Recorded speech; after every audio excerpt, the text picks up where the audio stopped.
इसको बैठा लो, जीवन में काम आएगी, ये वस्तु काम आएगी, क्योंकि विपक्ष जोरदार है, माया कोई साधारण नहीं है। विश्वासी साधक का भगवान स्वयं जुम्मा ले लेते हैं कि मेरे प्रभु जो करेंगे वो मंगल करेंगे। तो परिस्थिति बुरी दिखाई दे सकती है, परिस्थिति भयावह दिखाई दे सकती कि अब तो सब गया, ऐसा लगेगा, लेकिन वो बहुत बड़े के हाथ में नियंत्रित है परिस्थिति।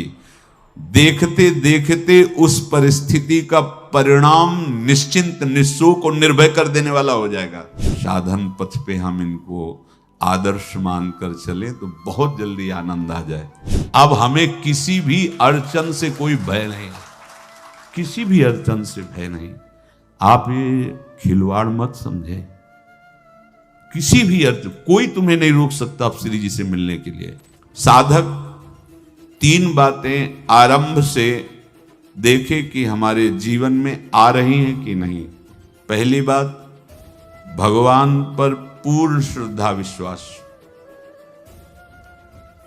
अनंत ब्रह्मांडों के स्वामी हैं, काल भी उनके अधीन है। डरना क्यों भाई, किस बात का डर लगना है? अगर डर है, भय है, तो अभी श्रद्धा विश्वास स्वामी में नहीं है। अगर हमें हृदय में कष्ट अपना प्रभाव पहुंचाना चाहता है, तो जैसे कोई ठंडी से बहुत कांप रहा हो और माता दौड़कर आवे, अपने हृदय से लगा के अपने शरीर का ताप देकर उसकी ठंड को दूर कर दे, ऐसे प्रियाजू करती हैं, ऐसे प्रियालाल करते हैं। ये कहा कहो बड़ भाग, नित नित रति हरिवंश हित, नित बरधत अनुराग, यह जो कृपा हरिवंश की। ये आपनो भाग आपन मुख, कहा तुझ श्री हरिवंश बल, हरिवंश भरोसे भय निडर, सो नित गर्जत हरिवंश बल। देखा है, कष्टों की बौछार है, ऐसे जैसे ऊपर से वर्षा हो रही है, भगवान शेष फणों का छत्र, संवर्तक मेघ प्रलयंकारी वर्ष रहे, गिरिराज जी का छत्र। ऐसे भक्त को कृपा छत्र से हर समय सुरक्षित रखा जाता है। भक्त बनने के लिए कोई विशेष लायकात की आवश्यकता नहीं। मैं समस्त गुणों से हीन, पर मैं अपने प्रभु का, बस यही लायकात है। प्रभु की सिवा यदि आपका कोई अन्य आश्रय है तो आपको धोखा लगेगा, नहीं तो सच्ची कह रहे हैं, इसी जन्म में निहाल हो जाओगे। एक बात केवल स्वीकार करो कि प्रभु के सिवा मेरा कोई नहीं है, और है भी नहीं। स्वीकार कर लोगे तो तुम्हें अनुभव में आने लगे। हम प्रतिपल देखते हैं, प्रतिपल, वो केवल अपनापन चाहते, केवल अपनापन, कोई दूसरा नहीं होना चाहिए। बस कहां बाहर तो देखो आप सब हमारे हो, अंदर से नहीं। अंदर से आप सब श्री जी के हो और हम आपके सेवक हैं। बाहर से आप गुरु मानो, जो भाव मानो, वो आपको श्री जी जाने। अंदर से हमारे आप श्री जी के जन हो और हम आपके सेवक हैं। बाहर से कुछ भी व्यवहार मानो, कोई बाहर से व्यवहार का कोई अस्तित्व नहीं, अंदर की बात का अस्तित्व होता है। आप सब हमारी स्वामिनी के परिकर हो, हम आपके दास हैं। बस इस बात से हमारा अपनापन आपसे है, नहीं श्री जी के सिवा किसी से कोई अपनापन नहीं। कि आप इसका प्रभाव समझिए, प्रभु को सिर्फ अपनापन चाहिए, सिर्फ अनन्यता। यदि उपासक में 3 बातें नहीं है तो अभी थोड़ी गड़बड़ी है।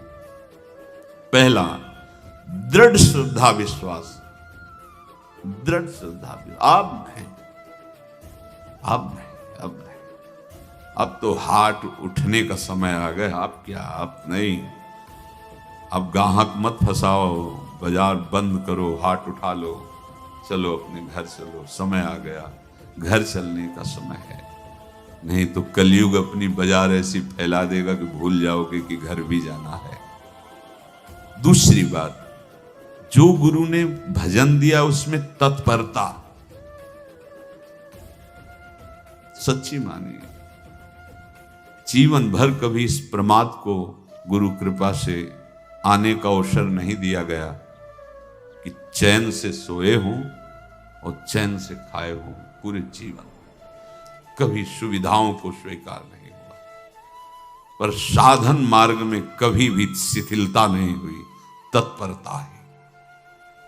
प्रभु पर पूर्ण श्रद्धा विश्वास और गुरु प्रदत्त साधन पर तत्परता, और तीसरा खास विषय इंद्रियों से भोगों को न भोगना। तब ये जो रंग है परमार्थ का, तब अब 2-4 माला की मनमानी आचरण की कहते हैं हमें भगवदानंद की स्फूर्ति नहीं होती। आपने रास्ता रखा है भगवदानंद का, बाजार लगाए बैठे हो अंदर हृदय में अन्य आसों की, अन्य भोगों की, अन्य चाहों की, अन्य मान्यताओं की। अरे खाली करो, ये सब माया का खेल है। एकमात्र प्रभु, बस जब ठन जाएगी ये बात। अच्छा गौर से देखो क्या है, जब चलोगे तो क्या होगा, चलने की तो सोचो, उस दिन की सोचो जिस दिन चलना है, और किस दिन चलना है पता ही नहीं है, तब तो और होश में हो जाओ। आपको कोई भी यहां सहयोग देने वाला नहीं, कोई भी वस्तु आपकी नहीं, कुछ भी आपके साथ नहीं जाएगा। तो होश में हो जाओ, संभाल लो, आगे की गति मत बिगाड़ो। 3 बातों पर ध्यान दीजिए, श्रद्धा और विश्वास अटूट अपने इष्ट पर।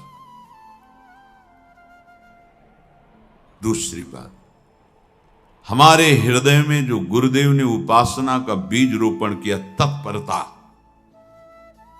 देखो आपको हृदय की बात कहता हूं, माया के पास केवल प्रलोभन है, ये सुख में बांधती है। सुख का प्रलोभन अच्छे से सजा के पेश करके देना, साधक को भ्रष्ट करना, ये इसका स्वभाव है माया का। माया किसी व्यक्ति का नाम नहीं, किसी शरीर का नाम नहीं। भगवत विमुखता जिस वस्तु व्यक्ति स्थान से हो वही माया है। माया का मतलब थोड़ी जिसे कोई स्त्री शरीर पे आरोप कर दे या पुरुष शरीर पे आरोप कर दे ये तो माया है, तो और क्या है। मैं, मोर, तोर, तय और जहां तक इंद्रियां जाएं, जहां तक मन जाए, सब माया ही है। इसको देखा है भगवान के पार्षदों में। ये क्या करती है, चमकीली लेबिल लगाकर, सुख का चारा डाल करके जीव को बांधती है। इससे सुख मिलेगा, बहुत सुंदर है ये वस्तु, ये शरीर, ये व्यक्ति, ये स्थान, ये पद, इससे वो बांधती है। विवेक ऊपर की लेवल का तत्काल ऑपरेशन करता है, वो आंतरिक विषय पर दृष्टि डालता है तो सब खोखला निकलता है, बाहर निकल क्रॉस कर जाता है। होए विवेक मोह भ्रम भागा, तब सब विषय विलास विरागा। अज्ञानी उसी आकर्षण सुख में बंध जाता है, और सुख तो था नहीं, बंधन इतनी जोर का हो गया, अब मुक्त हो सकता नहीं, तो उसके हृदय में लगता है इसके बिना जी नहीं सकते, इस नशा के बिना, वस्तु के बिना, व्यक्ति के बिना। और एक सूक्ष्म बात, वो जब आपको सुख देगी तो आपको स्वतंत्रता का आभास कराएगी, और जब आप उसको छू लेंगे तो आपको परतंत्र बना देगी, भयभीत कर देगी। तो आप डाउन होकर के अपने अस्तित्व को मिटाकर पूरा जीवन बर्बाद कर देंगे। इन शब्दों को लिख लो, अपने हृदय में लिख लो। माया सुख में बांधती है नहीं उसके पास सुख। जिसे तुम सुख समझते हो वो सुख नहीं, बिल्कुल सुख नहीं, वो सुख की छाया है, तुम्हें समझ पड़ती नहीं, ये गिरधर की माया है। उस सुख का बंधन, आप देखो कुछ भी क्रिया करते हो माया जनित तो प्रलोभन होता है, सुख मिलेगा, और जिस समय सुख मिलने के लिए आप लालायित हुए उस समय सुख भोगने की स्वतंत्रता आपको दे देगी। लो, आप समझ रहे हैं हम स्वतंत्र स्वामी होकर सुख भोग रहे हैं? नहीं, अब भोग लिए ना, अब गुलामी, उसकी सहो। अब तुम्हें वैराग्य हो रहा कि मैं नहीं भोगूंगा, तो उसकी दृष्टि बदलेगी। समझ रहे हो? अब आप अपने आप को पूरे शरणागत कर दिए, हर तरह से तुम्हें बांध करके भगवत विमुख करके नष्ट कर देगी। ये बात अच्छे से समझ लो, अच्छे से। इस सुख का प्रलोभन देकर बांधती सुख है नहीं, क्योंकि आप उपासक हो। जब सुख में उतरोगे तो कितने दिन फिर आपको घृणा होगी कि अरे धिक्कार हमारे जीवन, फिर लौटने का चांस नहीं रहेगा। ध्यान से सुन लो, लौटने का चांस नहीं देगी माया। तुम्हारी ऐसी आंतरिक कमजोरी हो जाएगी, ऐसी वृत्तियां कमजोर हो जाएंगी कि तुम उस माया के इशारे पर नाचोगे, उसके विपरीत तुम बोलने की भी ताकत नहीं रख सकते। मान लीजिए, विषय चुगा जिन चुगे, कछुक चुगत सुख होए, फिर जो फांसी ऐसी लगे तेसम दुख न को। ये अनुभवी महापुरुष रसिक शेखर श्री ध्रुवदास जी महाराज कह रहे हैं। तो तीसरी बात का संयतेंद्रिय, दृढ़ श्रद्धा विश्वास भगवान पर, गुरु प्रदत्त प्रबल साधना में तत्परता, और इंद्रियों की गुलामी कभी स्वीकार न करना। जीवन में ध्यान रखा जाए, केवल प्राण पोषण शरीर के निर्वाह के लिए जो निरपेक्ष भाव से मिले उसे स्वीकार करो, अन्यथा ये प्रलोभन सुख का देकर माया तुम्हें बांध लेगी और फिर तुम्हें अधीन कर लेगी। कितने से मार्ग में उत्साहित होकर चलते हैं, पर गुरु कृपा पात्र ना होने के कारण, चतुर खिलाड़ी ना होने के कारण वो प्रलोभन में फंस जाते हो। फंस गए तो फिर मछली का कांटा जानते हो, ऐसे अब वो चाहे जितना हिले डुले, वो कांटा नहीं निकल सकता। अब तो उसको मरना ही पड़ेगा। ये जन्म बर्बाद ना हो, आप सबसे प्रार्थना है। बहुत ही अपने घर की जैसी बात होती है। इसका कार्य है माया का सुख में बांधना, सुख के प्रलोभन से, और आपको सुख भोगने के लिए स्वतंत्रता देना। आप उस स्वतंत्रता से सुख भोगे कि न जाने कितने जन्मों की परतंत्रता तुमने स्वीकार कर ली। अगर इस रहस्य को जान जाओगे तो डरोगे। यही डरे डर हरिवंश ही। श्वास जैसे मनुष्य स्वाभाविक लेता है, खाते पीते सोते चलते उठते बैठते बात करते हंसते, सब अवस्थाओं में आप श्वास नहीं लेते, स्वाभाविक आ जा रही है। ऐसे ही श्वास प्रश्वास अपने आराध्य देव के स्मरण का अभ्यास बना लो। अभ्यास योग युक्तेन चेतसा नान्यगामिना। और जैसे तनिक भी श्वास रुकी तो घबराहट, बेचैनी, परेशानी आ जाती है, ऐसे ही श्वास प्रश्वास यदि नाम से खाली जाने लगे तो घबराहट, परेशानी, जलन पैदा होनी चाहिए। तब आप उपासक माने जाएंगे। क्या ऐसा हो रहा है? क्या हृदय की ऐसी स्थिति है तो धन्यवाद, नहीं है तो इसी की प्राप्त करने के लिए प्रियाजू ने हमें अपने मार्ग में घसीटा है, चाहे वो गृहस्थ हो चाहे वो विरक्त हो। यदि श्वास प्रश्वास में नाम न हुआ तो तुम्हें घबराहट होनी चाहिए। भूरी सखी जी कहते हैं कि मेरे जी में बड़ी घबराहट होती है, ऐसे वो जी घबरात। भूरी सखी जी कह रहे हैं, श्वास नाम दो बिलक चलत है, इनको भेद न मोको भावे। मुझे बहुत घबराहट पैदा हो रही। प्रिया जो से कह रहे हैं कि श्वास प्रश्वास में नाम का क्रम नहीं बन पा रहा, टूट रहा है, मुझे ऐसा अच्छा नहीं लग रहा। आप कृपा करो प्रियाजू, श्वास ही नाम, नाम ही श्वासा, नाम श्वास को भेद मिटावे। प्रियाजू ऐसी कृपा कर लो, श्वास प्रश्वास आपका नाम चलता रहे। ये बात प्रवचन ना मान करके जीवन मान लीजिए। जैसे हमारी श्वास प्रश्वास उठते बैठते चलते फिरते खाते पीते स्वाभाविक चलती है, हम ऐसा अभ्यास नाम का करें कि ऐसे चले। जैसे हमारी श्वास प्रश्वास रुकने लगे तो घबराहट, बेचैनी, प्राण व्याकुल हो जाते हैं, ऐसे ही श्वास प्रश्वास में यदि नाम रुकने लगे तो तद स्मरणेन परम व्याकुलतीत, घबराहट पैदा हो जाना चाहिए। नहीं होती तो अभी बहुत दूर नगरी, होती है तो अब निहाल हो गए हो, तुम चिंता मत करो।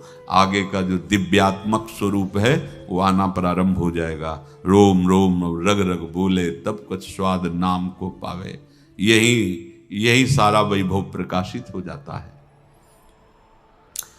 जहां तक हो सके किसी भी अनर्थ के हटाने का तुम प्रयास और चिंता मत करो। बहुत अनुभव की बात है।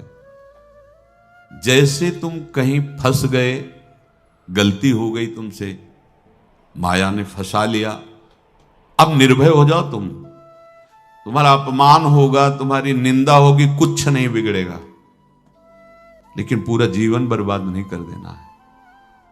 प्रभु के भरोसे हो जाओ कि यदि आपको अपमान और निंदा करवानी तो करवाओ, पर अब लो नसानी अब ना न सही। और मैंने समझ गया, अब आगे बढ़ूंगा, नहीं रुकूंगा। कुछ भी हो जाए, प्राण चले जाए, सभा में अपमान हो जाए, तो भी मैं अब रुकने वाला नहीं। समझ रहे?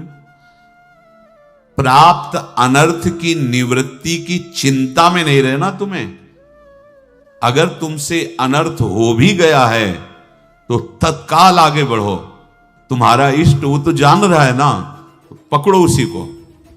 आप जान रहे थे मैं फिसल रहा था, आपने नहीं रोका ना, चल अब आपके ऊपर है। आप चाहे अपमान करवाओ, चाहे निंदा करवाओ, चाहे आप हमारा ये शरीर छुड़वा दो, अब मैं आपको छोड़ने वाला नहीं। बिल्कुल ये बात पकड़ लेना। ये जीवन में कई बार ऐसे अवसर आते हैं जहां हमारी भक्ति को बाधित करने के लिए माया ऐसे कांटे फैला देती है और हम असमर्थ हो जाते हैं, हम दब जाते हैं। कुछ गड़बड़ नहीं होगा, मृत्यु से ज्यादा कुछ गड़बड़ होने वाला नहीं। जो गड़बड़ हो गया अब दोबारा होगा नहीं, और उसमें हम दबेंगे नहीं, हम उसे क्रॉस करके आगे बढ़ेंगे भगवत मार्ग।